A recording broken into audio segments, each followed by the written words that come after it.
আমি তো মনেই করি না যে ওর ক্যাপাবিলিটি নাই। আমরা তো ক্যাপাবল বলেই কিন্তু এখানে আমরা দিয়েছি। যেখানে আমাদের সাধ্যের মধ্যে আছে। আর বিপিএল তো আমাদের হাতে না। আর ইন্টারন্যাশনাল ম্যাচের কথা বলতে গেলে আসলে আগে তো এখানে খেলতে হবে সব জায়গায়। ঠিকঠাক মতো খেলে ও দেখালে তাহলে আমরা চিন্তা করব ওর কথা। আমি মনে করি না যে ও ক্যাপাবল না। ওর ক্যাপাবিলিটি আছে। আসলে ওইভাবে বলা মুশকিল বিকজ ক্রিকেট বোর্ডের কিন্তু একটা ইয়ে আছে, আপনার শিডিউল সেট করা থাকে এবং অ্যাকর্ডিং টু শিডিউল হচ্ছে তারা ইয়ে করে।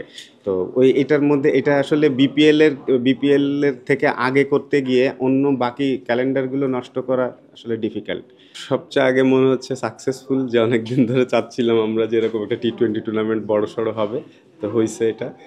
আর তার থেকে ইয়ে হচ্ছে যে প্রত্যেকটা ম্যাচ না, আমি প্রত্যেকটা টাইম মানে আমি খেলা দেখছি, তার মাঝেও আমার একটা খেলা আমার ইয়েতে চলে, মোবাইলে চলে, আর একটা খেলা আমি এখানে বসে দেখি, কারণ একসাথে তো দুইটা দেখা যায় না, দুই মাঠে চলে।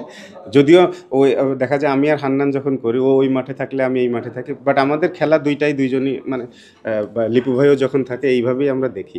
আর আসলে এইগুলো ইম্পর্টেন্ট তো না, আমার তো কাজই এখন এইটা যে কে কি করলো, কোথায় কি করলো, কতটুকু করলে ভালো হতো, আরেকটু করলে কি আমি খুশি হতাম কিনা, এই আর তো। আমি বললাম না, এটা আমার এখন কাজই এটা, ক্রিকেট রিলেটেড কাজই আমার এইটা।